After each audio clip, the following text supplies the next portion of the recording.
Այսօր մայիսի 9-ն է եւ մենք նշում ենք երկրորդ համաշխարհային պատերազմում սովետական միության հաղթանակը, Շուշիի ազատագրման օրը եւ Արցախի բանակի կազմավորման օրը։ Բարև ձեզ, եթերում խորագիրն է, ձեզ հետ ես եմ Գևորգ Էմինտերյանը, Մենուա Սողոմոնյանը եւ ՀԿ խորհրդի անդամ Վոլոդիա Գասպարյանը։ Բարև ձեզ։ Հազար բարի։ Այս շաբաթվա կարևոր իրադարձությունն այն էր, որ երկար, այսպես չեմուչումից հետո Նիկոլ Փաշինյանը վերջապես գնաց Մոսկվա եւ ուրեմն մասնակցեց Կարմիր հրապարակի շքերթին։ Իհարկե այնտեղից իր նկարները երբ նայում ենք, կարծես ուրիշ մարդ լինի, ոչ թե այն մարդը, որ 2 օր առաջ խորհրդարանում ինչ-որ ելույթներ էր ունենում եւ կատաղի ինչ-որ բաներ էր անում, այսպես փիսիկի դեմքով Նիկոլ Փաշինյանն ենք տեսնում, բայց ամեն դեպքում փաստ է, որ ուրեմն այն երկար ժամանակվա հայտարարությունները, որ ինքը անում էր, որ Հայաստանը պետք է գնա դեպի Եվրամիություն, ծայրագավառի կարգավիճակից դուրս գա։ Այո, եւ ուրեմն Եվրամիությունից էլ եղան հայտարարություններ, որով որ գնում է Մոսկվա ծոցորակները կտեսնեք, Եվրամիություն չեք տեսնի, բայց ուրեմն այնուամենայնիվ Ալեն Սիմոնյանի բերանով ասվեց, որ մենք էլ այդ հաղթանակի մեջ մաս ունենք եւ անպայման պիտի գնանք մասնակցենք եւ ուրեմն Նիկոլ Փաշինյանը այսօր արդեն Մոսկվայում էր, ուրեմն բացի դրանից ինքը ինչ-որ վետերանների է հյուր գնացել, չգիտեմ, ողջ բանով սրտով հոգով նշել է օրը, մի զավեշտալի իրադարձություն եղավ նույնիսկ վիրավորական բոլորիս համար, որ իրեն խառնեցին ուրեմն Ադրբեջանի նախագահի հետ, ռուսական հեռուստաընկերության լրագրողը ասում է, որ ահա եւ Ադրբեջանի նախագահ Նիկոլ Փաշինյան, չէ, Նիկոլ Փաշինյան չի ասում, Ադրբեջանի նախագահ, երևի կեպկանն այդպեսի ասոցիացիա առաջացրեց, բայց դա կարծում եմ, որ վիրավորանքը բոլորիս հանդեպ էլ է։ Ամեն դեպքում ես ճիշտն ուզում հարցով սկսել մեր այս հաղորդումը, պարոնեք, ինչու եք այդ լենտեչկաները կծրած եկել մեզ հյուր եւ ինչ խորհուրդ ունείτε, էլի, որտեվ ինձ թվացել է միշտ, որ դա մի քիչ ծիծաղելի է։ Ինչու է ծիծաղելի։ Դա ցույց է տալիս, նախ ասեմ, որ ամենածիծաղելի բանը, որ ես տեսել եմ այդ Գեորգիևյան ժապավենով, այդտեղ էլ է Նժդեհի նկարը, որը մի 2 տարի առաջ Գեորգիևյան բանով անցկացնում էին, հետո ուրեմն բոլոր հերոսների, նաև ուրեմն Նժդեհի նկարներ, ու դա իմ կյանքում տեսած ամենահիշարժան կադրերից մեկն է եղել, որը ես երբեք չեմ մոռանա։ Ես կարծում եմ, որ սա միայն ուրեմն այն մարդիկ չեն նշում, էլի ովքեր երկրորդ համաշխարհային են հաղթանակն են նշում, այլ սա կոնկրետ որ ասենք ինչ որ կրեմլյան բանա տանում, իրենք են կպցնում սովորաբար, էլի, այդպիսի տպավորություն ամեն դեպս կա, ինձ համար բանը, որ նախ շնորհակալություն շատ հարցի համար, որովհետև այո, կարող է այդ տպավորությունը, եթե Գևորգ ջան, քեզ մոտ կա, նշանակում է, որ շատ մարդկանց մոտ կարող է լինի այդ տպավորությունը, եւ հարցի համար շնորհակալություն, որովհետև ասում ենք, որ դա տպավորության հարց չի, սա խորհրդանիշներից մեկն է, որովհետև մենք ընդհանուր պատմություն ենք կիսում բոլոր այս ժողովուրդների հետ, որոնց գլխին կախված էր ստրկացման վտանգը, բայց սովետի ժամանակ չկար այդ սիմվոլը, դա նոր սիմվոլ է, 2000-ականներից սկսած սիմվոլ է։ Սիմվոլ է, որը որ խորհրդանշում է ընդհանուր մաքարումը, ընդհանուր մարտնչելը նացիզմի դեմ եւ տարված հաղթանակը եւ եթե ընդունում ենք մենք դա, ընդունում ենք, որ մենք դա մեր պատմության մի մասն է, օրինակ իմ պապի հայրը մասնակից է եղել, մասնակցել է պատերազմին եւ այդ պատերազմը ես համարում եմ, որ իսկապես սրբազան պատերազմ է եղել մեզ համար, հայ ժողովրդի համար, ոչ միայն այդ իմաստով, որ խորհրդային միության ժողովուրդների ստրկացման պլանն է ձախողվել դրանով, այլ նաեւ շատ կոնկրետ հայ ժողովրդի լինել չլինելու հարցը, որովհետեւ նացիստական Գերմանիայի դաշնակից Թուրքիան կազմ պատրաստ խորհրդային միության հետ սահմանին եւ հետեւապես խորհրդային Հայաստանի սահմանին առաջին հերթին 26 զինված դիվիզիաներ է պահել որ Ստալինգրադի ճակատամարտում պարտության պարագայում պետք է ներխուժեին խորհրդային Հայաստան առաջին հերթին եւ հասկանալի է թե ինչ էր տեղի ունենալու հայ ժողովրդի հետ, երբ որ ամբողջ ռազմական ուժը յուրաքանչյուր 5-րդ մարդը խորհրդային Հայաստանի բնակիչ գտնվում էր ռազմաճակատում, խորհրդային Հայաստանում միայն թող Վալոդյան ավելի այդ մասնագիտացել այդ հարցերում ինձ ուղի, եթե ես ճիշտ չեմ ասում, հայկական դիվիզիաներից միայն 261-րդ դիվիզիան էր մնացել թուրքական հնարավոր հարձակումը կանխելու նպատակով եւ հասկանալի էր թե ինչ էր տեղի ունենալու, այսինքն այդ պատերազմին հայ ժողովրդի այդքան անznազոհ, անznուրաց մասնակցությունը պայմանավորված էր երկրորդ անգամ չասեմ, բայց ընդհանուր առմամբ լավ երկրորդ անգամ մեծ ցեղասպանություն բնաջնջում չապրելու նպատակով եւ դա իսկապես պետք է արժևորել, պետք է այս հարցում դուրս գալ ինչ որ այսօրվա Ռուսաստանի վարած քաղաքականության տպավորությունների այդ ազդեցություններից։ Բայց այսօր կապցրել եք դա այսօրվա Ռուսաստանի վարած քաղաքականությունն։ Այսօրվա Ռուսաստանը, այո, փորձում է այդ հանգամանքը օգտագործել կամ այդ հանգամանքը առաջ տանել, բայց միևնույն ժամանակ սա մեր պատմությունն է եւ մենք այդ մեր պատմության ժառանգորդներն ենք եւ մենք այդ պատմությունից չենք կարող հրաժարվել։ Ես ես վերջերս կարդացել եմ մի քանի բան, որ այդ տեսակետը, որ Ստալինգրադից հետո պետք է թուրքերը ներխուժեին, դա ֆալշիվկա է, կեղծ սովետական պատմագրության կեղծում, ու դրա ապացույցներից մեկն այն է, որ օրինակ Գերմանիան իր տեխնոլոգիաներով չի կիսվել Թուրքիայի հետ։ Գերմանական հետախուզությունը, չգիտեմ, քաղաքական բանը, դիվանագիտությունը աշխատել է Թուրքիայում, բայց այդտեղ դաշնակցային այնպիսի հարաբերություն չի եղել, որ իրանք ասենք թուրքերի համար գնան ինչ-որ բան է, ոնց որ ասենք իտալացիների համար են արել։ Ամեն դեպքում սա ես կարծում եմ, որ ճիշտն ասած, ես կարծում եմ Մենա ջան, որ սա շատ կարևոր օր է իհարկե հայ ժողովրդի համար, մենք շատ մեծ մասնակցություն ենք ունեցել դրան եւ այլն, բայց դա չի եղել մեր պատերազմը։ Ոնց որ շատ խորհրդանշական է, որ մեր պատերազմներին մենք միշտ ունեցել ենք շատ քիչ թվով կամավոր, զինվոր, մասնակից եւ այլն, քան երբ եղել է դա ուրիշի պատերազմը։ Այսինքն այն պահին, երբ որ օրինակ մենք առաջին համաշխարհային ժամանակ կռվում ենք ռուսական բանակի կազմում, մեր զինված այդ հայ զինվորների թիվը ուրիշ էր, այդ կամավորական գնդերը կային, եսի ինչերը կային եւ այլն, բայց հենց որ մենք պետք է կռվեինք արդեն առաջին հանրապետության համար, այդ մարտիկ չկային։ Իհարկե այդտեղ կար նաեւ ցարական Ռուսաստանի բանը, որ ուրեմն զորացրել, վերակազմավորել էր հայկական գնդերը, բայց ամեն դեպքում օրինակ եթե մենք ունենայինք ասենք 600,000 կռվող Արցախյան առաջին պատերազմի ժամանակ կամ ասենք երկրորդ 44-օրյա պատերազմի ժամանակ մենք այլ բան կունենք։ Սա նաև նշանա նրա մի քանի բան նշանել, նախ նշանա նրա, որ ոնց է ինչ պետություն է եղել սովետական միությունը, որ կարողացել է ասենք հայերին հավաքել այտենց ուրեմն ձորքերի համալրում անել 600,000 մարդու տանել, որտեղ այդ մարդկանց կամավոր չեն տարել։ Մի շատ քիչ մասն է կամավոր գնացել, մնացածին զորով տարել են, նույնիսկ առանց ռուսերեն իմացության եւ այլն։ Երկրորդը սա ցույց է տալիս նաեւ այդ բանը, էլի հավատը, որ մենք միշտ հավատում ենք նրան, ինչը որ մեզնից մեծ է, մենք մեծ ուժի մեջ ենք, դա ենք գնահատում եւ այլն, եւ մենք մեր ուժը չենք բանանում չեն գնալ։ Օրինակ ես կարծում եմ, որ այդ եռատոնը, որ մենք միացրել ենք այդ Շուշին,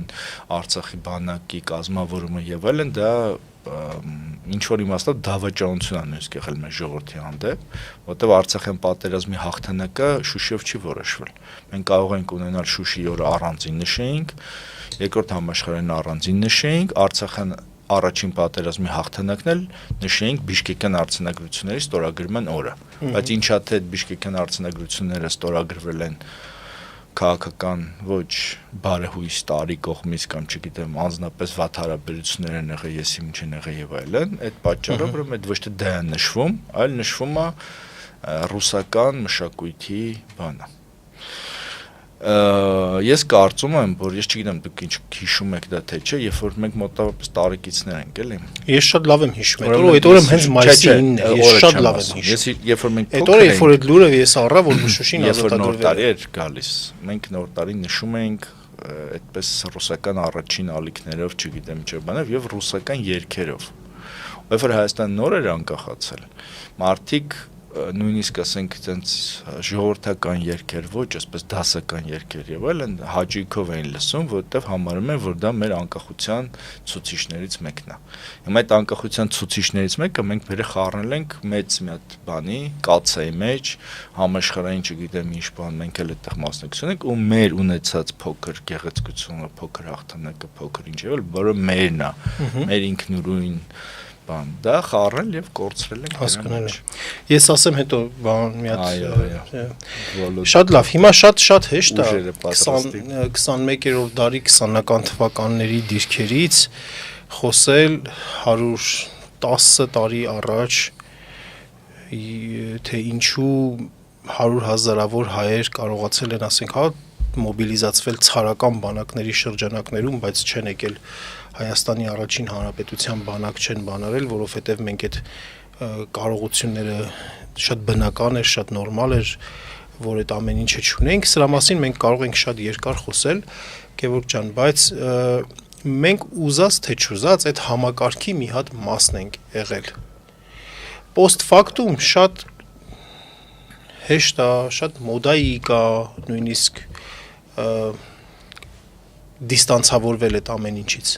Բայց մենք այդ համակարգի մի մասն ենք եղել եւ շատ օբյեկտիվ նորմալ է եղել, որ պատկերացում ենք, ուրիշ պետություն ենք հիմա։ Մենք անկախ ենք, սա Հայաստանի։ Հա, շատ լավ է, շատ նորմալ է։ Մենք մաս ենք եղել նաեւ Պարսկաստանի, մենք մաս ենք եղել Թուրքիայի։ Թուրքիայի բանակում ենք ունեցել։ Շատ մաս ենք եղել Թուրքիային, դա լրիվ ուրիշ հարց է։ Ադմիրալներ ենք ունեցել, չգիտեմ, գեներալներ ենք ունեցել եւ այլն։ Լրիվ ուրիշ հարց է, որովհետեւ Թուրքիան քեզ ուրիշ բաներ է ներկայացնում, ուրիշ սպառնալիքներ է ներկայացնում,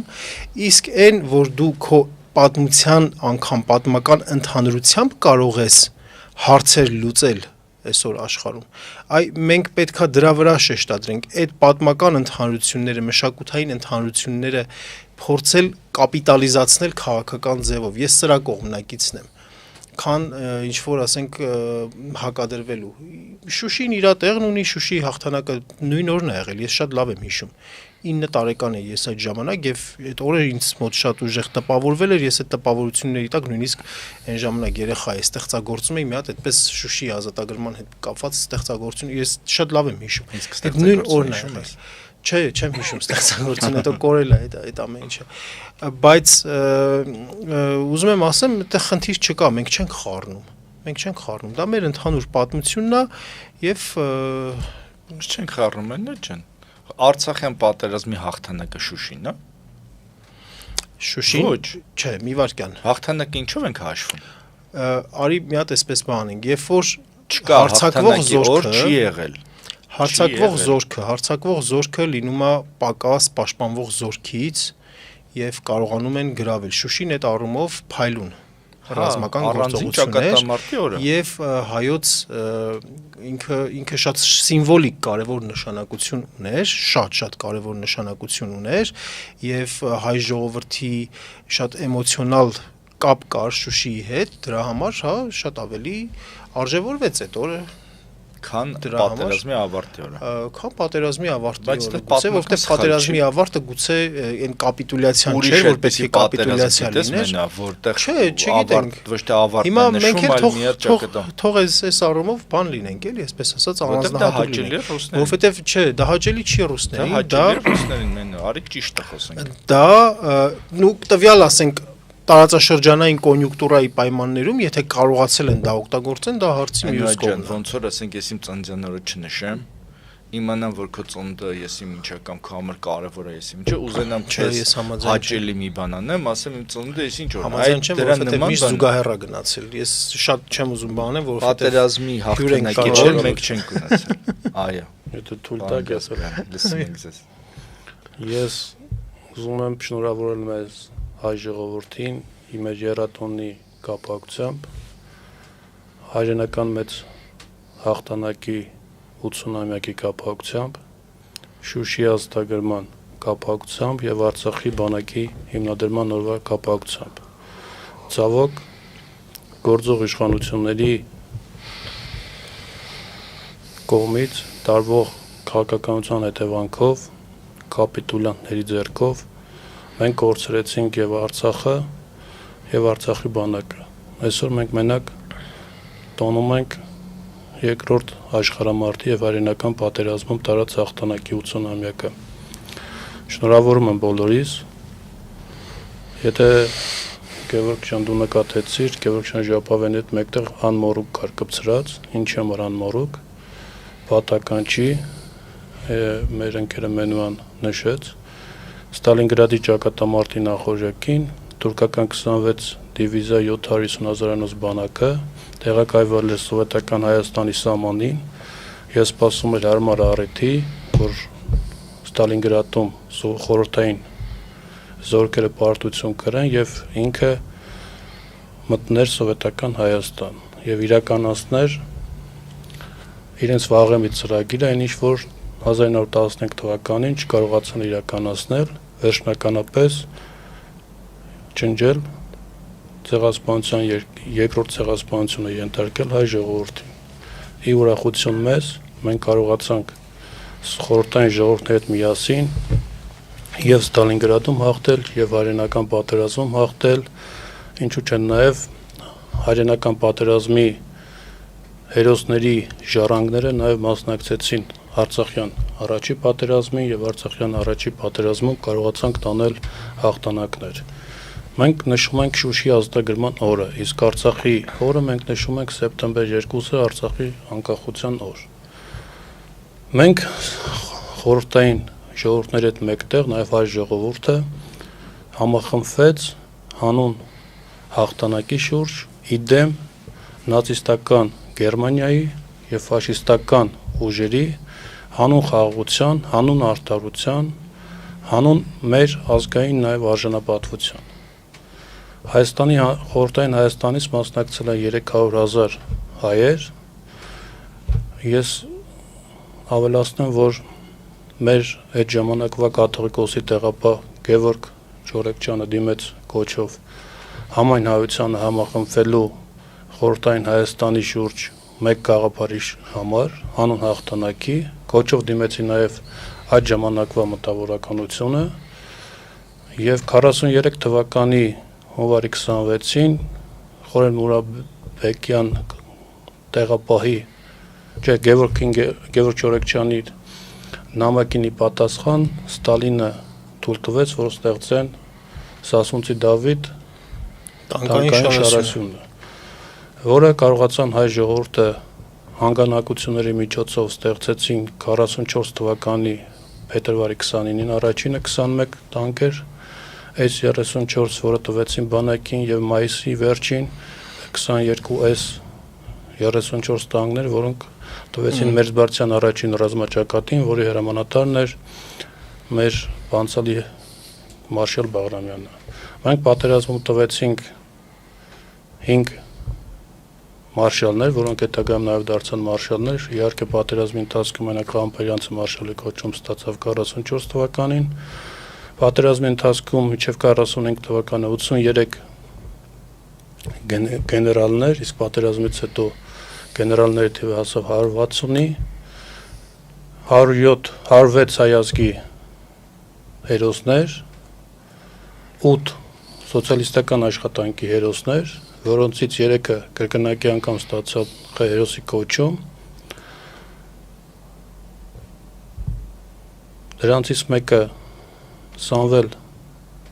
Քոչարյանցն էր, մյուսը Վիկտոր Համբարձումյանն էր եւ Արտեմ Միկոյանը։ Իսկ մեկ հայազգի տաղանդաշատ մարդ, գիտնական, խորհրդային միության եռակ հերոսի կոչում ստացավ ջրազնային եւ միջուկային զենք ստեղծելու կապակցությամբ։ Մենք ունեցանք 26 պարկի շքանշանի լրիվ ասպետներ։ Սաղ թվարկել ես, հա։ Ցավոք սրտի ունեցանք նաև 200,000 զոհեր։ Ինձ էլ թվարկենք։ Ունեցանք պարտիզանական շարժումներ, որոնք հաղթանակներ բերեցին, եւ սա ես համարում եմ մեր հայ ժողովրդի համար հայրենական պատերազմ, որովհետեւ մենք մասնակցել ենք մեր արժանապատվության, մեր ընտանիքների, մեր երկրի համար։ ինչ վերաբերվում է առաջին համաշխարհային պատերազմին, առաջին համաշխարհային պատերազմում մենք որտեղ հայերը մասնակցել են եւ ինքնապաշտպանական մարտերին եւ ռուսական բանակի շրջանակներում, մենք ավելի քիչ կորուստներ ենք ունեցել, քան այնտեղ, որտեղ ինքնապաշտպանական մարտեր չեն եղել։ Մեկ օրինակ բերեմ Սարեգամիշի ճակատամարտում, քանի որ այս տարի 110-ամյակն է նաև Սարեգամիշի ճակատամարտում, ռուսական բանակը ճակատամարտում մոտ 55,000 զոհ տվել։ Եվս մենք պետք է համախմբվենք եւ կարողանանք նոր հաղթանակներ տոնել, քանի որ այս ժողովուրդը այս դժվարին ժամանակահատվածում շատ ենք ունեցել եւ պետք է հասնենք նոր վերելքների։ Ինչ վերաբերվում է այսօրվա կառավարիչի մասնակցությունը Մոսկվայում հաղթանակի նվիրված միջոցառումներին, ես կարծում եմ պետք է մասնակցեր Հայաստանի Հանրապետությունը եւ ես կցանկանայի, որ մասնակցեր նաեւ հայկական զորախումբ, բայց իմ մեծ ցանկությունն էր, որ ոչ թե կապիտուլյանտ իշխանությունները մասնակցեին, այլ հաղթանակած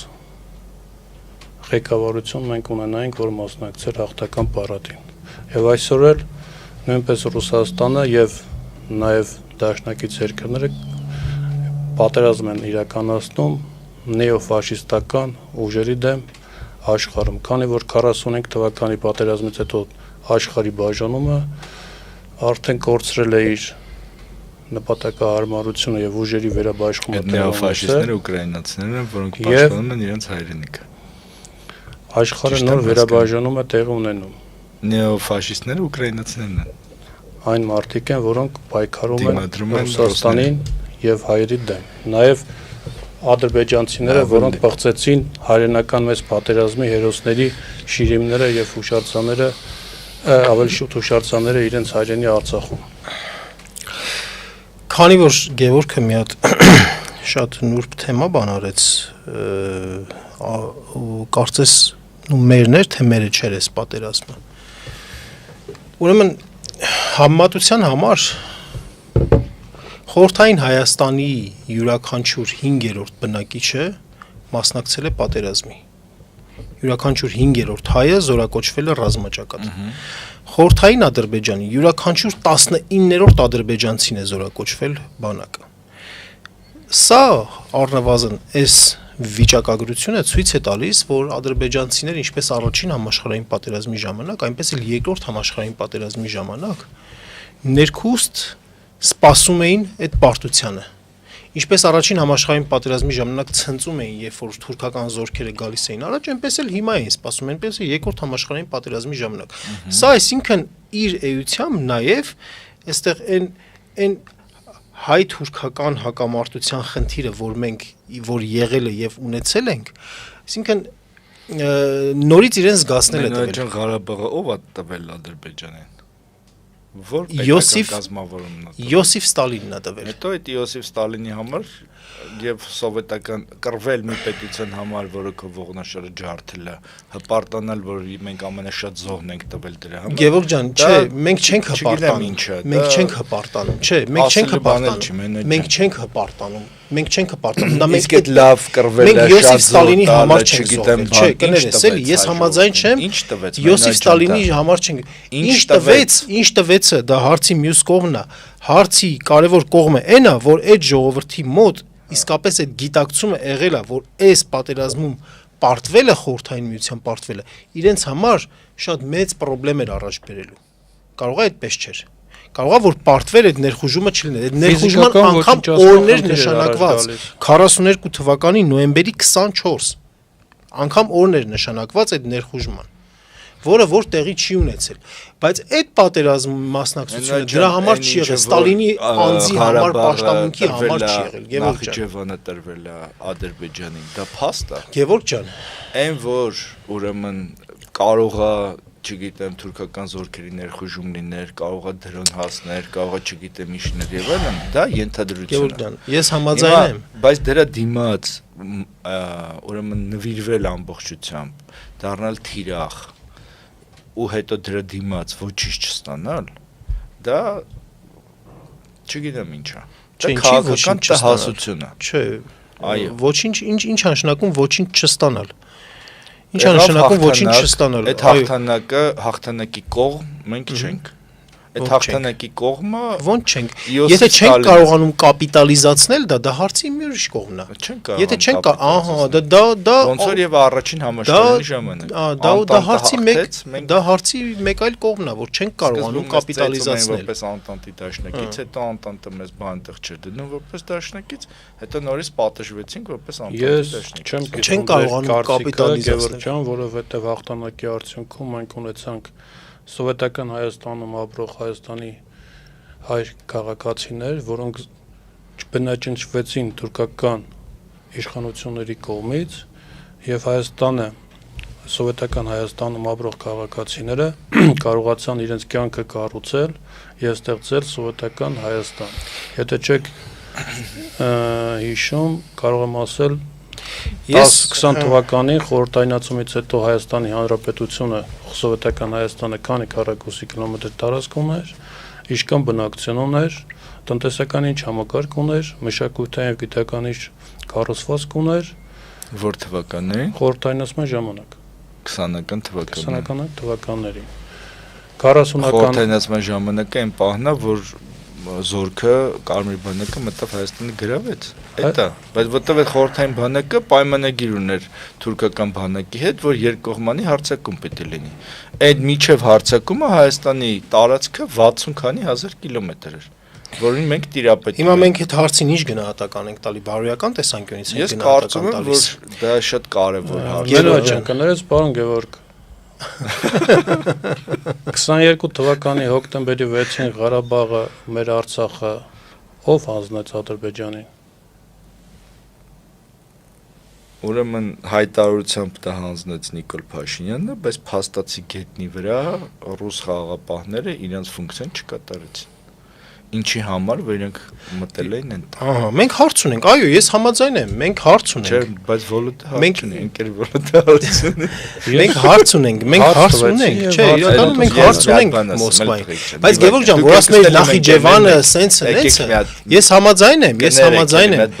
Բայց ո՞րն է հայ ժողովրդի ընտրությունը։ Իր շահը ինքը չգիտի իր արժանապատվությունը որտեղ է սկսվում, որտեղ է ավարտվում, այդ մարդու հետ խոսելու բան չկա։ Հա, այդ ընդհանուր առմամբ տեսականորեն, հա։ Եթե մենք չենք կարող կողմնորոշվել, մենք ասենք, սա մեր երրորդ հանրապետությունն է, թե երկրորդ հանրապետությունն է։ Լավ, այդ չշեղվենք, էլի երկրորդ, երրորդի թեմա չկա։ Դու ասում ես Նախիջևանը, համաձայն եմ, որ սխալ կամ ասենք ոչ բավարար ջանքեր են դրել Սովետական միության ժամանակ, Նախիջևանի եւ այլն եւ հա, ես համաձայն եմ։ Դա ցեղասպանությունն է, թե չէ։ Ցեղասպանությունն է, միանշանակ ցեղասպանությունն է, միանշանակ։ Բայց մենք ասենք, մենք այդ երկրի համար գնացել կռվել։ Աղ այդ երկրի համար գնացել կռվել ենք, կար այդ ռեսուրսը այդ երկրի դեմ ապստամբելու եւ դուրս գալու։ Հա, կար։ Չէ, այդ ռեսուրսը եղել է, հա, բայց ճնշվել է, չէ։ Հայտնի է, չէ, որ ասենք, չգիտեմ, եթե տեխնոլոգիական ինչ-որ նորարարություններ չես ունեցել, մի հատ Դավիթ ու Գողիաթ չես եղել, չէր կարող անել։ Ինչ էինք ասենք առաջարկելու, որ պետք է խորհրդային Հայաստանը կռվեր Մոսկվայի դեմ ու դուրս գար այդ ժամանակ խորհրդային միությունից։ Հնարավոր էր, դա հնարավոր չէր։ Մենոջ ջան։ Ես համաձայն եմ, որ գուցե կան սկզբունքներ, կան հայացքներ։ Կարող է նենց իրավիճակը, որ դու չես կարողանում ցեն հանես, կարող է ինչ-որ քթի տակ ես խոսում, կարող է չի, բայց եթե դու ինքդ մոռանում ես, քո շահը որտեղ է սկսում, որտեղ է ավարտվում։ Բայց ով է մոռանում։ Մենք։ Ով չենք մոռանում։ Ախր մենք միշտ խառնում ենք։ Մենք եթե նշում ենք մայիսի 9-ը եւ ասում ենք սա որ նաեւ մեր հաղթանակն է, դա չի նշանակում, որ մենք ասում ենք ուրեմն լավ ա եղել, որ 37 թիվը մեր գլխին սարքել են։ Մենք չենք ասում, մենք քննադատում ենք։ Մենք քննադատում ենք նաեւ դա։ Մենք քննադատում ենք Չարենցի 45 թվի հետ։ Այդ արդեն չէ, դե լավ, ես առաջարկում եմ նացիստական Գերմանիան հիմնվում էր նացիոնալիստական բանի։ Սա բարոյական արդեն գնահատական է, հարցին բարոյական գնահատական է, բանի ազգային ուժերի վրա։ Ես ախր Գևորգ ջան, որ նրանք ոդքի ելնեն։ Մեր բանավեճը սխալ բանով առաջ այդ նացիոնալիստական բանը գլխատվել է, որ ստեղծվի նոր նացիոնալիստական էլիտա։ Այո, բանակն էլ է գլխատվել, ես համաձայն եմ, Դրա համար այնպես չի, որ օրինակ նույն մեր հայոց պատմության դասագրքերում թող ասենք քո ասածից տպավորություն է ստեղծվում, որ մեր հայոց պատմության դասագրքերում, մեր երեխեքի դաստիարակության մեջ այնց ինչ որ խորհրդային միությունը բոլշևիզմը սրբացվում է, չի սրբացվում, բացարձակ չի սրբացվում։ Չէ, այտենց բան չի անում։ Վալուտը կոնկրետ խոսում է երկրորդ համաշխարհային պատերազմի հայերի մասնակցության, կազմակերպված մասնակցության եւ այդ անձնուրաց մասնակցության դրդապատճառների մասին, կազմակերպված մասնակցության մասին, որի արդյունքում հայ ժողովուրդը չոչնչացվեց ֆիզիկապես։ Իսկ կարանք չմասնակցենք։ Ոնց կարող ենք չմասնակցել։ Կարանք չմասնակցենք։ Ասենք չէ, մենք չենք մասնակցում։ Ես կարծում եմ, եթե մենք հայ ժողովուրդ ենք, ուրեմն չենք կարող չմասնակցել։ Չէ, մի վարքան կարանք չմասնակցենք։ Տեսականորեն գուցե հնարավոր է։ Ես չգիտեմ, բայց ոնց պիտի։ Տեսականորեն Մոսկվայից չեն գալու, ասենք ղաչաղ դառնային, դե հայ երիտասարդները ղաչաղ դառնային, լցվեին անտառները, ոնց որ բան չեն։ Պատմություն ցույց է տալի, որ հայ ժողովուրդը կարողանում է 3000 ղաչաղ իր ծոցից անի։ Հա, բայց հայ ժողովուրդը ասենք 1 միլիոն լինի, 3 միլիոն լինի, 3000 կռվող է դուրս գալի։ Այդ 3000 կռվողը դուրս է գալի, հա, տարբեր գաղափարախոսական բաների տակ այդ 3000 կռվողի վրա է միշտ հիմնվում։ Եվ առաջին պատերազմն այդ 3000 կռվողի վրա հիմնվել եւ երկրորդ պատերազմն է հիմնվել։ Եվ մեր ֆիդայական շարժումն այդ 3000 կռվողի վրա հիմնվել։ Բայց հավաքել են, տարել են բանը 5 միլիոն մարդ։ Հա, որովհետեւ պետական կազմակերպված բան է եղել, ռեսուրս է եղել։ Հա, շատ, բայց միայն պետությունը չի եղել։ Միայն պետությունը։ Այն չէ, միայն պետությունը չի եղել, որովհետեւ այդ նույն պետություն էր նաեւ, ասենք, տարբեր բաներում, տարբեր հանրապետություններում, տարբեր ինքնավարություններում։ Ես այսօր խոսել եմ այդ մասին, որ խոսել եմ այն համատեքստում, որ ասում են արցախցիները, որ շատ սրիկաներ վայրահաչում են իբրև արցախցիները չեն կռվել, այն համատեքստում, որ Արցախը, Լեռնային Ղարաբաղի ինքնավար մարզը թիվ 1-ն էր բոլոր խորհրդային միության ինքնավարությունների մեջ եւ իր մասնակցության քանակով եւ իր մասնակցության որակով։ Այնուհաջան դա ճիշտ էր։ Հիմա ասեք, որ թիվ 1-ը չլներ ու արցախցիները լինեն 300,000։ Դու հարցին նայում ես 100 տարի հետոյի հետևանքների տրամաբանությունից, մենք հարցին նայում ենք, դե հա, որովհետեւ այդ մեր ասած թուրքական ներխուժումը չի եղել։ Չի եղել, ցեղասպանությունը չի եղել, դու նայում ես, ասում ես կարային չկռվեին։ Եվ որ չկռվեին, ախպեր ջան, կլիներ այդ ցեղասպանությունը մտներ Հայաստան եւ իրականացնել երկրորդ ցեղասպանությունը։ Ինչ կլինեինք։ Թուրքական զորքը որ մտներ, մենք ավելի շատ կլինեինք։ Չէ, ուղղակի այդ պատերազմի ավարտը այդպես չէր, որ ասենք 100,000 հայ պակաս կամ ավել կռվեր ֆաշիստական Գերմանիան չէ։ Այդ այն զվարթնոցի սյուներն է, որ 36 սյուներից մեկը ասма դելա, որ ես չպայեմ, մյուսները կպային ու տես բոլորն էլ որոշում են, որ չպային։ Ես կարծում եմ, որ ասենք արցախցիներ լինեն 300,000, ուրիշ ձևի կլինի վիճակը։ Այլ բան է, ես համաձայն եմ, 300,000 Նիկոլ Փաշինյանը հոկտեմբերի 6-ին չէր հրաժարվի Արցախից, որ այդ, չգիտեմ, հերոսներ, բաներ, մարշալներ, եսի մինչեր բաներ, այդ ամեն ինչը ոչ մի օգուտ չի տալիս։ Չի տալիս, որովհետև չեն կարողանում հիմա կապիտալիզացնել դա։ Երբեք էլ չեն կարողացել։ Մենք կապիտալիզացնելու ենք, ես կապիտալիզացնելու։ Այդ մարշալների։ Մեր պատմությունը, այո։ Որ չեն արել չի նշանակում, որ մենք չենք անելու։ Դա ավելի մեն։ Հետո չի լինելու։ Դե բա այտենց է։ Մենք պետք է սովորենք տեր կանգնենք մեր ժառանգությանը, մեր պատմությանը։ Այն որ այսօր ասենք այդ նույն հայրենական պատերազմի հուշարձանները Արցախում ոչնչացնում է Բաքվի բռնապետական վարչակարգը ու դրա դեմ ոչ մի քայլ տեղի չի ունենում Հայաստանի Հանրապետության։ Ինձ համար հայկական եկեղեցին շատ ավելի կարևոր է, գերեզմանակարը շատ ավելի կարևոր է։ Բայց դու անդադ սիրում ես դնել համեմատության մեջ։ Ես ասում եմ, այստեղ որովհետև մենք չենք կարող ասենք երկրորդ հայրենական աշխարհաքաղաքական ես համաձայն եմ, մենք տարբեր բաների մասին ենք խոսում աշխարհաքաղաքական կոնյունկտուրայի շրջանակներում արժեքների տեսանկյունից, կապիտալիզացնելու տեսանկյունից, թեմա առաջ տանելու տեսանկյունից, երկրորդ համաշխարհայինի, այսինքն հայերենական պատերազմի հուշարձանների թեման առաջ տանելը կարող է շատ ավելի էֆեկտիվ լինի այդ տեսանկյունից, բայց ես չեմ ասում, որ ինձ համար ես համեմատում եմ Ամարասն ու Գևորգ ջան, հայկական ինքնության հիմնասյուներից մեկը Ամարասը, որ համարվում է ամենաառաջին եւ մեր եկեղեցին, որտեղ գրատպուց դարերն է սովորել եւ դպրոցն ա եղել մեր, քանի որ գիրն ա եղել մեր հիմնական հիմնասյուներից մեկը, հետո եկեղեցին, մենք չենք կարա դա համեմատենք մեկ ուրիշ բանի հետ։ Մամայի դες սիրում թե պապայի դե պետք չի համեմատենք եւ արժեքային առումով ինչ որ համեմատության մեջ դնենք Խամպերյանցի տուն տանգարանը, հուշարձանը իր հայրենի գյուղում, թե Ամարասը, Գանձոսարը կամ Դադիվանքը։ Իհարկե ոչ։ Բայց մենք կարող ենք ասել, եթե Ադրբեջանն այսօր խոսում է հայրենական պատերազմի իր մասնակցությունից, մենք ասում ենք, այ ընկեր, երբ որ դու խոսում ես հայրենական պատերազմից, բա հիմա խես ոչնչացնում հայրենական պատերազմի հերոսների հուշարձանները, որոնք ֆաշիզմի դեմ են պայքարել եւ նացիզմի դեմ։ Այսինքն դու ես իրականացնում հիմա այդ նացիստական եւ ֆաշիստական գաղափարները Հայաստանում։ Այո, հայկական հետքնաջնջում, այո, հայկական հետքնաջնջում։ Ու դրանով իրականացնում է այդ նեոֆաշիստական քաղաքականությունը։ Այո, իսկ Ռուսաստանի եկեղեցու առաջնորդ Կիրիլը գնում Մեհրիբան Ալիևային, տալիս է մեդալ։ Ու դրանց առաջ, որ ասենք Հայաստանից, ասենք Հռոմում եղել էր գիտաժողով մի այնց բան, վայրահաճ, բան, թքեմ նամուսիդ Հռոմի պապես ինչ ես անում, բան, բայց այստեղից մի հատ, ասենք հոդաբաշխ քննադատություն, չէ, ինչ է բանի, ոչ եկեղեցականների կողմից, ես կարծում եմ 3 կամ առաջի օրը հայ առաքելական Սուրբ եկեղեցին իր դիրքորոշումն է հայտնել, եթե չեմ սխալվում 24 News-ի թղթակցի կամ լրատվական կայքի հարցմանի պատասխան տվել է համապատասխան պարզաբանում։ Եկեղեցու պաշտոնական դիրքորոշում, այո, հիմա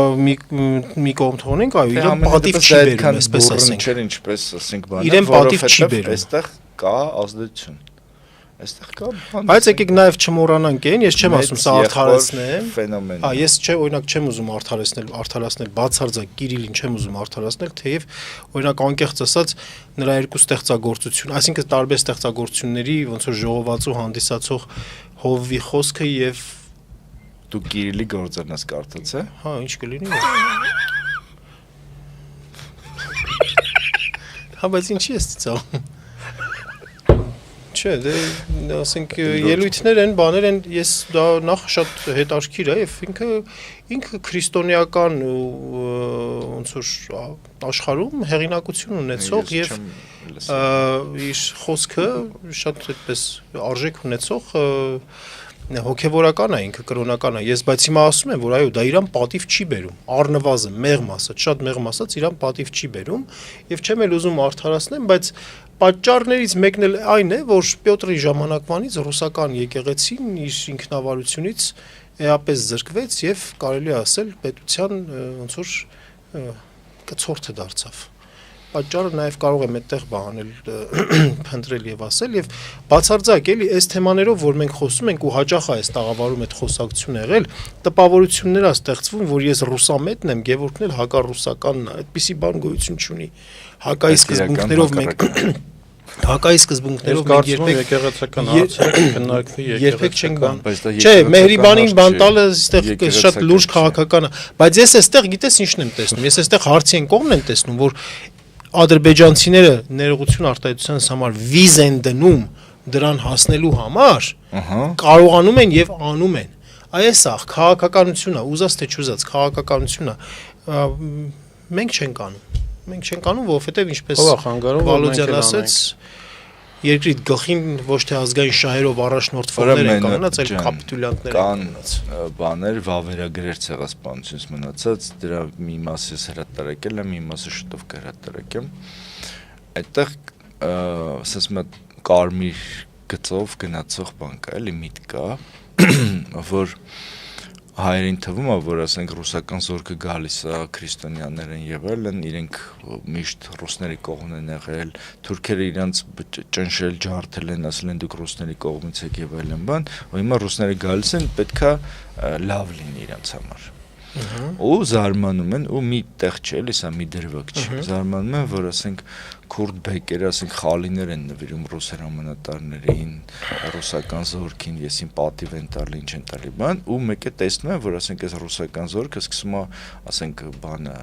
չգիտեմ, գնդապետ է, եսի բարձրաստիճան սպաներ, բան ընկերություն են անում, այնց ինչ որ բան են սկսում են գնահատել, ասենք Քուրդ Բեկերի հետ բաները, հարաբերությունները եւ այլն եւ այլն։ Սա խոսում է բանի, ոնց ասեմ, քաղաքական տհասության մասին, որ ոնց կարաս դու չունենաս անձնական շահ, դու չուզենաս այդտեղ արանքում, ասենք, անկախություն հռչակես, դու ուզենաս, ասենք, ուղղակի, որ ասենք, այս տերդ փոխվի այն տիրոջով եւ դու, չգիտեմ, գուցե ավելի շատ փող ունենաս, ավելի ապահով լինես, ավելի, չգիտեմ, ազատ լինես եւ այլն, բայց մեծ հաշվով դու այդտեղ քո շահը չնչին է, ու դու ուրիշի շահի համար զոհ գնաս, այսինքն ուրիշ իրանք իրար մեջ կռվում են, դու այդտեղ արանքում մորթվում ես, կորցնում ես քո տունը, կորցնում ես քո հողը եւ այլն, որտեղ դու չես էլ հասկանում ի վերջո ինչու դա եղավ։ Հիմա օրինակ ես կարծում եմ, որ Թումանյանի Թմկաբերդի առումը գործը շատ խորը քաղաքական բան ունի նաեւ, որտեղ հայ ժողովրդին մարմնավորում է Թմկա տիրուհին, որը փոխում է տիրոջը եւ հետո պատժվում է։ Այդպիսի ու մանավանդ երբ է գրվել այդ գործը եւ այլն, ես կարծում եմ, որ այդպիսի բան կա այդտեղ, էլի, ենթադրվում որ մենք չենք լսում, հա, քեզնից ասում։ Կապ չունի։ Հələ պետք է մի հատ հետ գնանք, ուսումնասիրենք, թե այդ ոնց ա եղել, այդ ինչ է։ Այո, հիմա ես եմ, չէ, Նիկոլա Կապանասը։ Չէ, ես կարծում եմ, որ ու ճիշտ ասած Նիկոլական այդ բանը իրականում կեղծ բան է։ Ինքը ինչ որ ասում է, դա կեղծ է։ Որտեւ եթե ինքը ինչ որ ասեր աներ, ինքը չպիտի գնար այսօր Մոսկվա։ Ինչա բավական, ոնց է գնացել։ Մենք պարզապես չենք կարողանում հստակեցնել մեր բանավեճի օբյեկտը։ Ու տպավորություն է ստեղծվում, որ արդարացնում ենք չձգտելը անկախ պետականություն կերտելու, չձգտելը անվտանգության մեջ ինքնաբավ լինելու, չէ, նման բան չկա, մենք պարզապես պատմական իրադարձությունների ենք, երբ որ գնահատական տալիս, այո, այն ժամանակ գնահատական տալիս ենք ելնելով եւ իրադրությունից եւ ուժային բալանսներից եւ այո, նաեւ համապատասխան հասունության արկայություն, չարկայությունից։ Էդ էլ որ խորանանք ավելի, էդ էլ իր բացատրությունն է։ Թե ինչու, ասենք, վրացիները կարողացան ավելի հասուն լինել, օրինակ, որովհետև կարողացան ազնվականություն պահպանել, մենք ցավոք սրտի չկարողացանք ոչ մեր մեղքով ազնվականություն պահպանել, հա։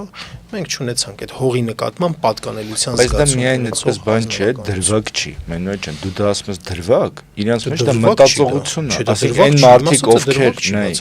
ոչ թե պատահականորեն մենք ինչ-որ բաժակեր կորցրենք դա,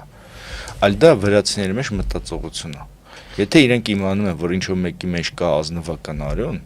իրենք այդ մարդուն ավելի ուշադիր են լսում, կողքը սուս են մնում, չգիտեն ինչ են անում եւ այլն։ Դա իրենց մեջ շատ խորը նստած է, շատ խորը։ Ու կապ չունի, որ դա վրացի է, մենակ թե ասենք նաեւ բանը, հայա կամ ուրիշ բան։ Եվ իսկ մեր իրականության մեջ մեկը որ իմանում են, ասենք, չգիտեմ, բանը, ընդհակառակ տոտալ մերժում, այո, արժեքների փորձում են, ասենք, բան դա ով է հակառակ բան առաջանում, էլի, ոչ թե անցնեմ հաջորդ հարցին դիստիստը որովհետև հա մենք շատ կարող ենք Գևորգը այդ գաղափարական առումով նույնը կատարվում է հենց հիմա սեղանի շուրջ մի ամբողջ ժողովուրդ 40-ականներին հայրենական եւ երկրորդ համաշխարհային պատերազմի ժամանակ եւ ամբողջ մտավորականությունը ասած այդ ժամանակվա եւ հասարակությունը որոշում է եւ նաեւ սփյուռքը հայերը որ պետքա պայքարեն ֆաշիստական ուժերի դեմ պայքարում են, համախմբվում են հայ ժողովուրդը խորհրդային Հայաստանի շուրջ եւ տանում են հաղթանակ եւ ձեռք են բերում արժանապատվություն, անկախություն եւ մորթվելու ցեղասպանության ենթարկվելուց զերծ են մնում։ Հիմա 80 տարի հետո որոշ մեր ընկերներ եւ նաեւ տարբեր փորձագետներ ասեմ, մարդիկ ասեմ, կասկածի տակ են դնում հայրենական պատերազմում տարածահաղթանակի արդյունքները եւ հայրենականա թե հայրենական չի հայ ժողովրդի համար ավելին ասեմ հայ ժողովրդից բացի չեմ կարծում որ որևէ այլ ժողովրդի համար ավելի շատ լիներ հայրենական Ուրեմն ես պատասխանեմ Չէ, այո, հնչած մեղադրանքին ասեմ։ Ուրեմն, չէ, Վալուտ ջան, ասեմ, լսի։ Ուրեմն սովետական կարգերի հաստատումից հետո 1920 թվականից հետո դա սովետական գաղափարախոսության մաս էր։ Ուրեմն բոլոր ժողովուրդների մշակույթները համարվում է, որ փոխվել է։ Եվ համարվում էր, որ դրանից առաջ մենք ունենք օրինակ հայ նոր գրականություն, այդ 21 թվականից սկսած 1920 թվականի դեկտեմբերի 2-ից սկսած մենք ունենք սովետահայ գրականություն, օրինակ։ Հիմա այդ սովետահայ ժողովուրդը անկախացել է, հասկանում ես, դա իրականում հայ ժողովուրդ չէ, դա իրականում սովետահայ ժողովուրդ է, որտեղ այդ մշակույթը եղել է սովետահայկական մշակույթ։ Հիմա դու ասում ես, որ արի այդ մշակույթը բայց եղել է ռուսահայկական եւ թուրքահայկական ժողովուրդ։ Հա, այո։ Դե ախր տենց ուր գնաց։ Մի ժամանակ արաբահայկական, հայկական, հելենահայկական, տենց չի չէ։ Մենք բաց փոխում ես, չպետք է փոխես, չէ՞ վեկտորը։ Ինչ վեկտոր փոխում։ Դու պիտի հիմա քո վեկտորը այնա, որ եղել է այն, որ կա սովետական մեծ մշակույթ։ Այդ մշակույթի մեջ կա հայկական ճյուղ։ Այդ ճյուղի մեջ այդ հայկականը ապահովել է կոլորիտը։ Օրինակ այն բոլոր մեր դերասանները, ռեժիսորները, չգիտեմ, գրողները եւ այլն, ովքեր եղել են սովետական առաջին մակարդակի վրա դեմքեր, դա ամերիկյան մշակույթի մեջ էլ է նույնը։ Իրանք բոլորը ապահովել են այդ սովետական մշակույթի մեջ հայկական կոլորիտը։ Դու կոլորիտի դեր ես ունեցել։ Այո։ Հիմա հարցը այն է, որ դա միայն կոլորիտ չի։ Դա ամբողջական այդ ծանրությամբ մենք պետք է մշակույթ ստեղծենք։ Համաձայն եմ, Հիմա այդ մշակույթը չկա, մենք չենք կարող դա ստեղծենք, այդ մտածողությունը չկա, մենք կարոտում ենք այդ կոլորիտը, ասում ենք ինչ լավ էր այդ ժամանակ։ Այսինքն օրինակ դու առաջարկում ես, որ մի հատ նոր հայկական, ասենք, չգիտեմ, ինչ որ երաժշտական ժանր ստեղծվի, որ դա զուտ հայկականին է բնորոշ, ասենք։ Չէ, ինչ էլ որ ոչ ստեղծվի, դա հայկական դու չես կարող դա ստեղծել։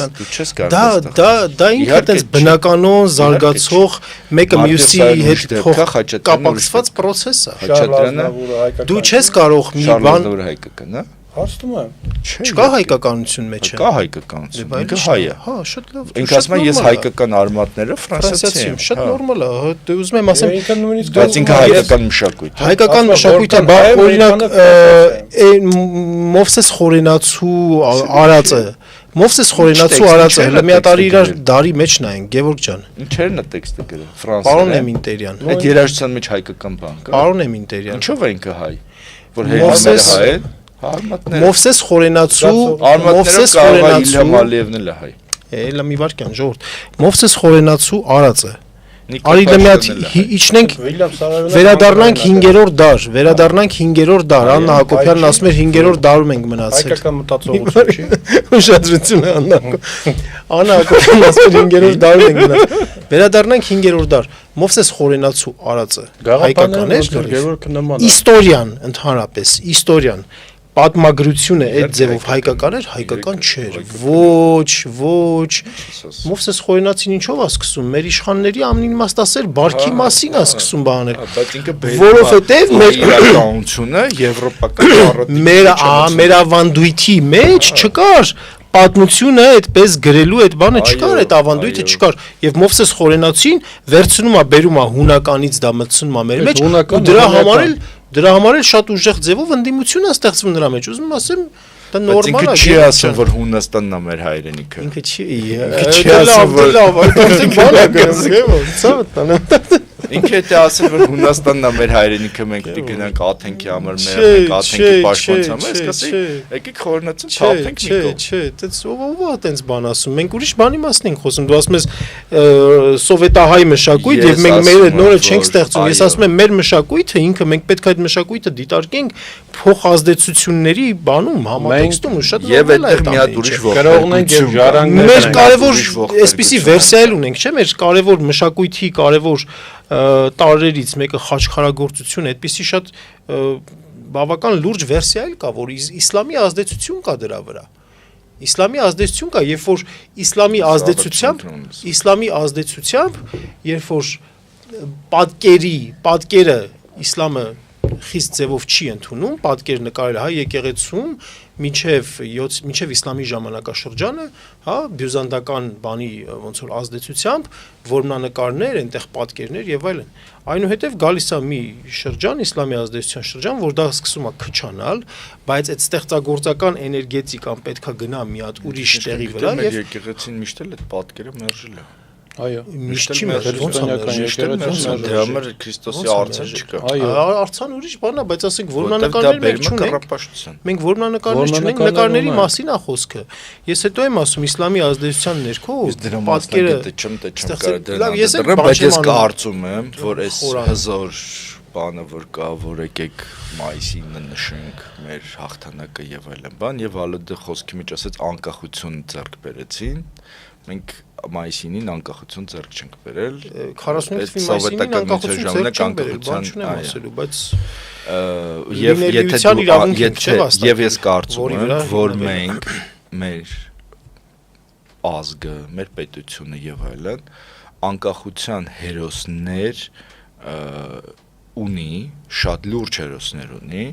բայց ինքը չի կարողացել իրանց միֆականացնել այնպես, ինչպես դա արել է Խորհրդային Միությունը։ Ու մենք օրինակ գիտենք, ասենք, որ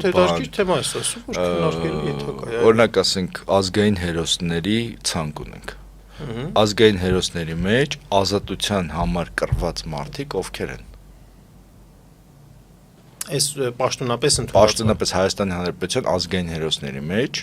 ազատության համար Մովսես Գորգիսյանն, Գարեգին Պողոսյան, ազատության համար կռված հերոս, հա։ Ով? Գարեգին Պողոսյան, Փիլոյան Անդրանիկ։ Մի վարքան, հիմա գալիս ենք բանին։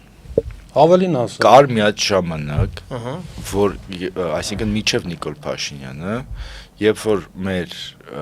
հերոսների մեջ, այսինքն կային այդտեղ մարդիկ, որոնք ուժերի հավասարակշռությունը պահելու համար հերոս էր տրվել, օրինակ Թաթուլ Կրպեյանը, օրինակ բանը,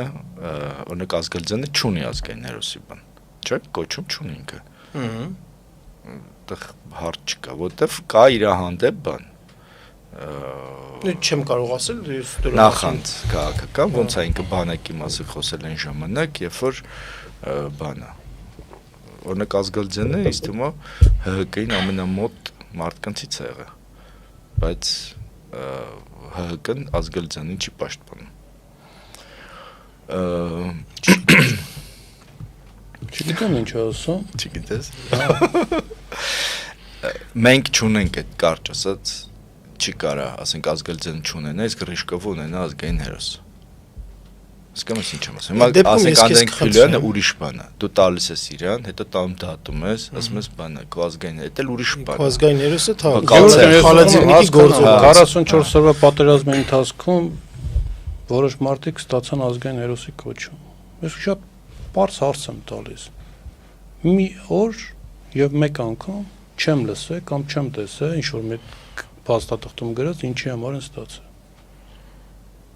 Իսկ Ռիշկովին լսել ես։ Ռիշկովը ինչի է ստացել։ Ումն ես լսել։ Թաթուլ Կրպեյանին էլ լսել եմ։ Թաթուլ Կրպեյանին էլ լսել եմ։ Վազգեն Արաչոյին էլ լսել եմ։ Վազգեն Արաչինը այդ ինքը սիմվոլ էր։ Վազգեն Սարգսյանին էլ լսել եմ։ Թվարկեմ բանը հիմնավորումը հերոսների հետ կապված գոնե հիմնավորումը ինչի համար է ստացել։ Հիմնավորման տակ պարտադիր է որ լինի։ Ես կյանքում չեմ լսել, Վալուտ ջան, կյանքում չեմ լսել, որ Հայաստանում ինչ-որ մեկին, ինչ-որ մի բան տան ու հիմնավորեն։ Սկսած ասենք նախագահի մրցանակը, օրինակ ասենք նախագահի գրականության մրցանակ կար, չէ՞ մի ժամանակ։ Դա տալիս էին, բայց չէին ասում, որ ասենք հայոց լեզուն զարգացնելու համար, այս կերպարը ստեղծելու համար, չգիտեմ ինչ անելու համար եւ այլն։ Ոչ մի հիմնավորում ստեղծագործական միությունը չի ներկայացնում հիմնավորումը ինչի համար։ Ես օրինակ հիշում եմ, որ օրինակ ասենք ակադեմիկոս Հրաչիկ Սիմոնյանի 5 հատորյակը ներկայացնում ենք պետական մրցանակի, ասենք դրա տակ մենք բան ենք դնում համապատասխան մարմնին ուղարկելու համար, այդ ամբողջ հիմնավորումները դնում ենք, ես չգիտեմ, գուցե հանրայնացվելու հետ կապված խնդիր կա, բան չի շատ մարդիկ կան, որոնք հերոսի կոչում չեն ստացել, բայց ժողովրդի մեջ իրենք համարվում են հերոսներ, ընկալման մեջ։ Ճիշտ է դա։ Ես կարծում եմ իրանք ավելի կարևոր են ընկալման մեջ ժողովրդի հերոս համարվելը։ Ֆիդայական մտածողությունն է։ Քանց թե այն որ ստացել են։ Վալոդ ջան, պետությունը նրա համար է, որ ինքը կարողանա որոշի, որ ինչն է պետք, ինչը պետք չի։ Որովհետև, ասենք, կարող է, ես ասեմ քեզ։ Շատ ճիշտ ես։ Կան սասնա ծռեր, որոնք մտել բան են գրավել։ Հիմա իրանք հերոսներ են, թե իրանք ահաբեկիչներ են։ Ասալան ահաբեկիչներ են, թե հերոսներ են։ Հիմա մենք ունենք Հայաստանի Հանրապետություն, մենք ես տակից ասում ենք ԱՊ բան գիտես, դու հերոս ես, ես իմ չես, բայց կարաս դու եթերով դա ասես, չէ չեմ կարող ասեմ, որովհետև Ամերիկայի դեսպանը կարող է ինձ վիզա չտա։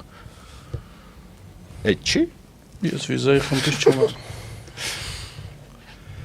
Հիմա մենք դրա մասին ենք խոսում։ Հիմա եկել ես մայիսի 9-ը բացում է այդ բաները, որ մենք հպարտանում ենք ինչ-որ բանով, որը ճիշտ ասած մենք չենք ստեղծել, այդ հաղթանակը մենք մասնակից ենք եղել դրան, Մենուել ջան, մասնակից։ Գևորգ ջան, մենք հպարտանում ենք, որ մեր բամերը կռվել են, հաղթել են, մեր հայերը ազատագրել են Շուշին։ Մեր մասն է, Գևորգ ջան, ես մեր հայերը ազատագրել են երրորդ Արցախ։ դասարանի աշակերտ եմ եղել եւ ի թիվս այլ հերոսների իմ ինքնության ձևավորման մեջ կարևոր ներդրում ա եղել Հունան Ավետիսյանի վերաբերյալ դասը, որ ոնց էր գրված, անգամ տողերն եմ հիշում, որ ոնց է կանչել հայոց քաջեր իմ հետևից առաջ, հայոց քաջեր։ Ու հավատում ես հայոց քաջերին։ Չհանգել է։ Ասենք հիմա հպարտություն ես չեմ զգացել, որ հայկական Թամանյան դիվիզիան Բեռլինում 4 մարշալ մայիսի 9-45 թվականին հայկական Քոչարի է բարի հաղթանակի առումով։ Մենք հպարտանում ենք դրանով, որովհետև դրանք հայեր են, թե որ այդ հաղթանակն է հայկական։ Հաղթանակը որովհետև հայեր են, Որովհետև հայեր են։ որովհետև Հիմա հայեր են, աշխարհում կան, հիմա էլ աշխարհի տարբեր զինված ուժերում ծառայող տարբեր եւ հայ գեներալներ կան, եւ զորավարներ կան, եւ էսի ադմիրալներ կան, եւ որովհետև հայեր են եւ հաղթանակը տեղի է ունեցել մեր էգզիստենցիալ թշնամու գլխավոր դաշնակցի նացիզմի նկատմամբ։ Հիմա մեր էգզիստենցիալ թշնամու գլխավոր դաշնակիցը Ռուսաստանն է։ Դա արդեն բան պնդում է։ Դա արդեն քաղաքականացված պնդում է։ Հիմա դրա վրա որ կենտրոնանանք, բան կլինի։ Ես համաձայն չեմ, որ այդպես է։ Ես համաձայն չեմ, որ այդպես է։ Մարտավարական առումով, այո, նրանց համագործակցությունից տուժել ենք մենք, եւ մենք համապատասխան հարցեր ունենք եւ քննադատություններ ունենք առ Մոսկվա, բայց ես չեմ համարում, որ գլխավոր դաշնակից, այսինքն նրանց նպատակն է հա վերացնել, նրանց նպատակը լիներ վերացնել, ինչ էր նրանց համար մի հատ այսպես չրտ։ Մենուել ջան, որ հարցեր կան, խնդիրներ կան, Ռուսաստանի հետ կապված, միանշանական, բայց այդ խնդիրները կարելի է քննարկել եւ այդ խնդիրները բան չանենք, էլի, բայց այս դաշտ չմտնենք, էլի, որովհետեւ ի վերջո սա չէր մեր նպատակը։ Հաղթանակը մերն է, մենք տոնում ենք հաղթանակը։ Ես այդ դրանից նշում եմ Շուշիի ազատագրությունը կներես։ Մենք նշում բնականաբար Շուշիի ազատագրությունը։ Մեր համար երաթոնն է։ Ուրեմն անցած շաբաթվա մյուս կարևոր իրադարձությունը Նիկոլ Փաշինյանի այսպես չգիտեմ ոնց ասեմ, էլի անհագուրդ պահվածքներ ազգային ժողովում, երբ որ նա ափերից դուրս եկավ, ընդ որում շատ հետաքրքիր է, որ երբ որ կոռուպցիայի մասին է խոսում եւ բան ինքը այդպես ափերից դուրս է գալի չհիմնավորված կերպով, խորհրդարանում ինքը ընդդիմադիր падգամավորներին անվանեց համբալի մեկը, չգիտեմ, բաներ վիզը կտրելու նշան արեց, ասաց, որ պետքա բանի KGB-ի նկուղներում ԱԱԾ նկուղներ ուղարկի նրանց, այս էլ է շատ խնդալու բան, որոնք մարդը 7 տարի է երկրի ղեկավարը, նախ չի կարողանում իրան զսպի, չի կարողանում, այդ էթիկական բանը այդպես էլ չի անցել, եւ արդարացնում է նաեւ այն մյուս իր բանի պաշտոնյայի բանը, թաղապետի, որ ասում է դե հիմա ինչ անենք, չդիմացավ ծեծեց։ Այսինքն այս մարդիկ չեն հասկանում, իրենք պաշտոնյա որպես, իրենք էլ ինչ որ ալենչիկներ չեն, չգիտեմ ինչիկներ չեն եւ այլն, էլի։ Իրենք ուրիշ բան են, իրենք ուրիշ համակարգերի խորհրդանիշ են, իրենք որոշակի վերանձնային բան պետքա վարկ պետքա դրսևորեն, պետքա ասենք կուլտան վիրավորանքը, չգիտեմ ինչը եւ այլն, որովհետեւ իրենք նաեւ ներկայացնում են ավելի մեծ համակարգ, քան միայն իրենց, ասենք, չգիտեմ, օջախներն ու ընտանիքներն են։ Ուրեմն ու եւ հետաքրքիրն է, որ ոչ մի դատապարտման բան չեղավ սրան, այսինքն ոչ մեկ ասենք Նիկոլ Փաշինյանը ասենք համբալի մեկի համար ոչ ներողություն խնդրեց, ոչ, չգիտեմ, բան ու շատ զարմանալի է, որ ասենք, չգիտեմ, նույնիսկ ասենք արևմտյան բաները դրանց ձեն չեն անում, որ ասենք անհասկանալի է, էլի, թե ինչ է կատարվում։ Ու դա իրական նաև խոսում է հայ ժողովրդի, չգիտեմ, շատ ցածր վարկանիշի ու կշռի, չգիտեմ ինչի մասին, որ ասենք ոնց որ աֆրիկյան ինչ-որ պետություն, որ ասենք հա դե հիմա մի հատ բան է, ցավոք սրտի կապիկների խումբը մեկին առաջը բերեմ, մի հատ ասենք, չգիտեմ, միջին քաշային շիմպանզե է եկել, իրար եսին բանանի համար կռվենանում ես իմ չնանում, դե լավ է, հիմա ինչ եք կենտրոնում, որ այդպիսի բան է, էլ է իրականում, որտեվ ասենք դա ասենք նշանակում այնքան լուրջ չեն ընդունում, որ ասենք ոչ մի արձագանք չկա էլի դրան։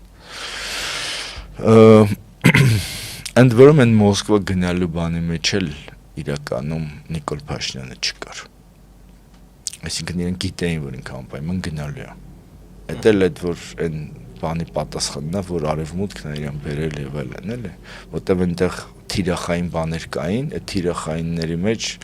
այլ երկրներ էին մտնում, էլի, Վրաստանն էր մտնում, Մոլդովան էր մտնում, չգիտեմ ինչներ, բան ինքը չէր մտնում։ Այդ ավելի ցածր ռանգի պաշտոններ, որ սկսեցին անուններ ասել, այդտեղ Նիկոլի անունը ոչ ոք չի ասել։ Ամեն դեպքում ես կարծում եմ, որ դա շատ վատ բան է, տենդենս է, նաև այն իմաստով, ինչը որ ես նախորդ թեման էի ասում, էլի, մեր անկախության իմաստով, որովհետև ստացվում է, որ երբ որ մենք կայսրության թև էինք, կայսրության գավառ էինք, կայսրության ինչ էինք, մենք մեզ պահել գիտեինք, այդ պաշտոնյաները իրենց ինտելեկտ ունեին, լեզուներ գիտեին, չգիտեմ, բանով, իհարկե ասենք ռուսական ակցենտով հայերեն էր դա, չգիտեմ, ինչ-որ շեշտված այերով, օերով հայերեն էր դա, բայց ամեն դեպքում դա գրական հայերեն էր։ Ոչ ոք երբեք չի հիշում, որ ասենք, չգիտեմ, Հասրացյանը կամ ինչ-որ սովետական Հայաստանի այտենց էլիտար դեմքերից մեկը, էլիտաներից մեկը, առաջնորդներից մեկը, ասենք քֆուր տված լինի կամ ինչ անի։ Եվ միակ մարդը Դեմիրճյանը, որ այտենց ինչ-որ հայ հյանքներ են հիշում։ Տենց ինչ-որ լավ տղու կերպարն էր, չէ ինքը, բանի, ջեբսը տան բան, ես իմ սաս բաներ էր անում։ Բայց ամեն դեպքում սա էլ այդ բաներից մեկն է, որ երբ որ Հայաստանը մնում է մենակ, ղադրը չի զգում։ Չէ, մակարդակը ընկնում է, մենք ինքներս մեզ չենք կարողանում մեր մակարդակը բարձրացնել։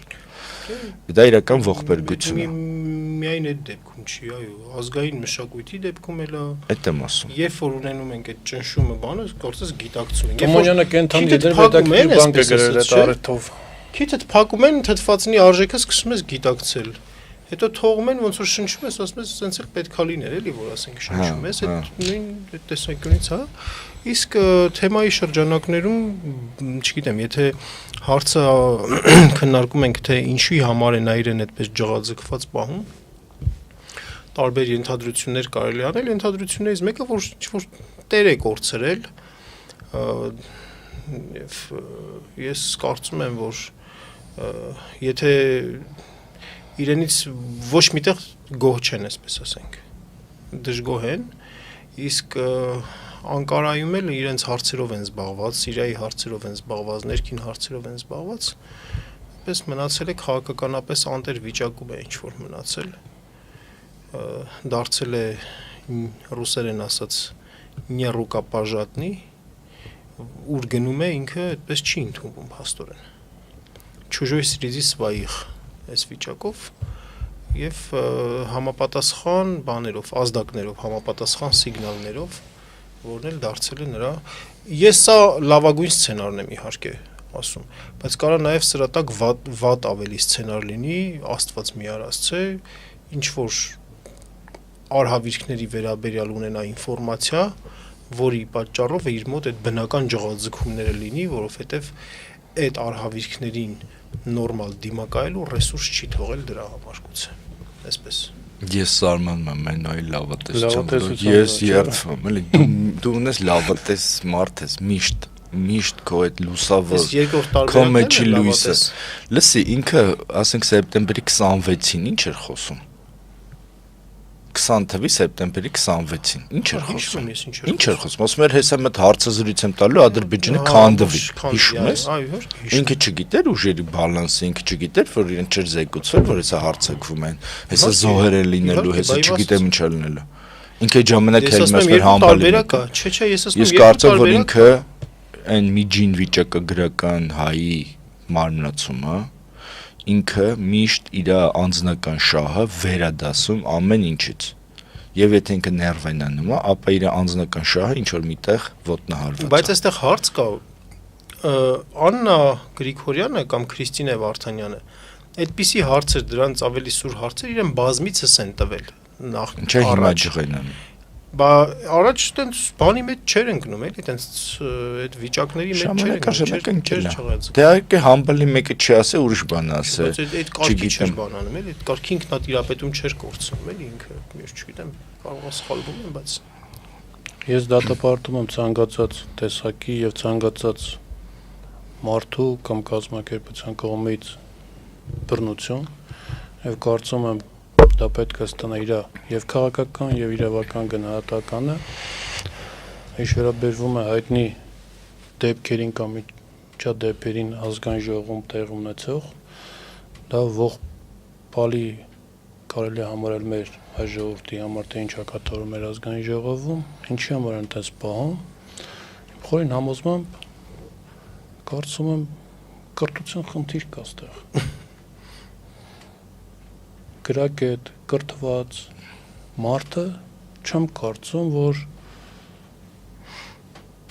մտքի ասելիքի պակաս ունենա եւ դա լրացնի ձայնի տոնայնության բարձրացման կամ նման կերպի շարժուձևի կամ ասենք ավելի ձեռքերին ազատություն տալու։ Այստեղ պես մեծ սիմվոլիկ պահ կա էլի։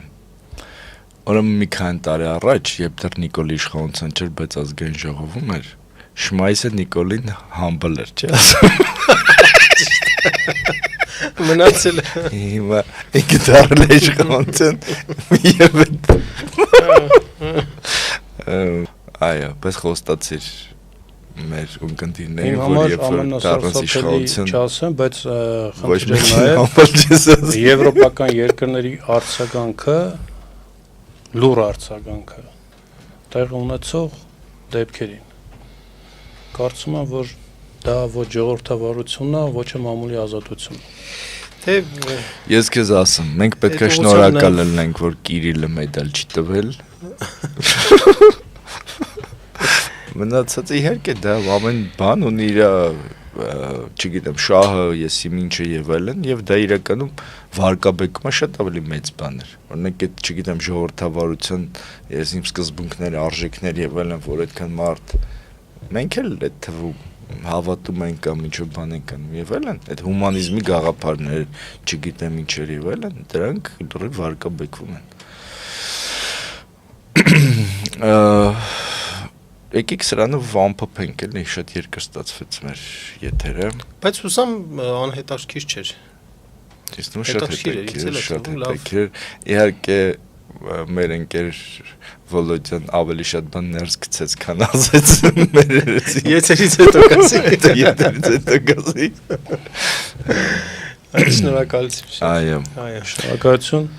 Շնորհակալություն, սիրելի հետևորդներ, շնորհակալություն, որ